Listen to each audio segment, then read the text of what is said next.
శ్రీ గురుభ్యో నమ. జ్యోతిష అభిలాష మిత్రులకు స్వాగతం. ఈరోజు ఈ ఆడియోలో మనము 27 నక్షత్రాల్లో రెండవ నక్షత్రమైనటువంటి భరణి నక్షత్రం గురించి తెలుసుకుందాం. భరణి నక్షత్రము శుక్రుడికి సంబంధించినటువంటి నక్షత్రము. ఈ నక్షత్రంలో జన్మించిన వారికి పుట్టినప్పుడు శుక్రదశ ప్రారంభమగనమాట. భరణి ఖగోళంలో 3 నక్షత్రాల యొక్క గుంపు. స్త్రీ యోని ఆకారంలో కనపడును. దీనికి యముడు అధిదేవత. అందుకే ఈ భరణి నక్షత్రంలో ఎటువంటి శుభకార్యాలు కూడా చేయరు. అలాగే ఇది మనుష్య గుణము, ఏనుగు యొక్క యోని,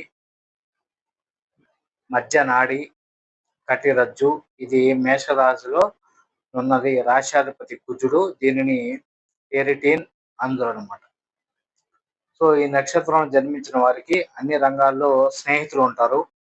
వాళ్ళ వలన ఉపయోగాలు ఆశించరు.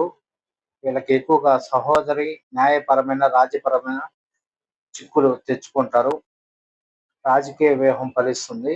ఉద్యోగంలో ఇబ్బందులు ఎప్పుడు ఉంటాయి, వాటిని ఎప్పటికప్పుడు అధిగమిస్తారు. ఆర్థిక సహాయం ఎల్లవేళలా ఎవరికో ఒకరికి చేయాల్సి వస్తుంది. ఈ భరణి నక్షత్ర పురుషులు ఎత్తు బాగా ఉండి, కనురెప్పలు విశాలంగా ఉండి, నుదురు నేత్రంతో బాగా ఆకర్షణీయంగా కనపడుతూ ఉంటారు. వీరికి జుట్టు తక్కువగా ఉండే అవకాశం ఉంటుంది. అలాగే స్త్రీలైతే శరీర సౌష్ఠవంతో మంచి చూడడానికి ఆకర్షణీయంగా ఉండుటకు ఉంటారన్నమాట. సో వీరికి సంతానం మంచి ఉన్నతిని సాధిస్తారు. వాళ్ళ కోసమే జీవితంలో అనేక సౌఖ్యాలు, త్యాగాలు చేయడం జరుగుతుంది అన్నమాట. సో వీరికి అవసరాలు అనంతాలు ఒకదానికి వెంట ఒకటి పుట్టుకుని వస్తారన్నమాట. ఇది వీరి విషయంలో నిజమవుతుంది.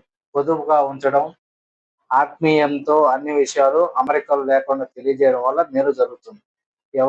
ఎవరి మెప్పు కోసమో సొంత వారిని దూరం చేసుకోవడానికి వీరు ట్రై చేయకుండా ఉంటే మంచిదన్నమాట. ఆధ్యాత్మిక చింతన, నైతిక ధర్మం ఎల్లవేళలా కాపాడుతుంది అనమాట. వీళ్ళకి సమాజ అభిప్రాయం గురించి పట్టించుకోరు. ధనం ఖర్చు చేసే విషయంలో ఎంతో జాగ్రత్తగా ఉంటారన్నమాట. కానీ దానం చేయరు. ఎవరు కూడా దానం చేయకుండా ఉంటారు. సో వీరు రాజకీయ రంగంలో కూడా రాణిస్తూ ఉంటారు. ఈ భరణి నక్షత్రంలో పుట్టిన వారు ఉసిరి చెట్టుని నాటడం, ఉసిరి కాయల్ని వేరే వాళ్ళకి దానంగా ఇవ్వడం వలన శుక్రుడి యొక్క అనుగ్రహానికి ప్రీతి పాత్రలు అవ్వడం జరుగుతుంది. సో ఈ వీడియో చూసిన వారు లైక్ చేసి, షేర్ చేసి, సబ్స్క్రైబ్ చేసుకోండి. స్వస్తి.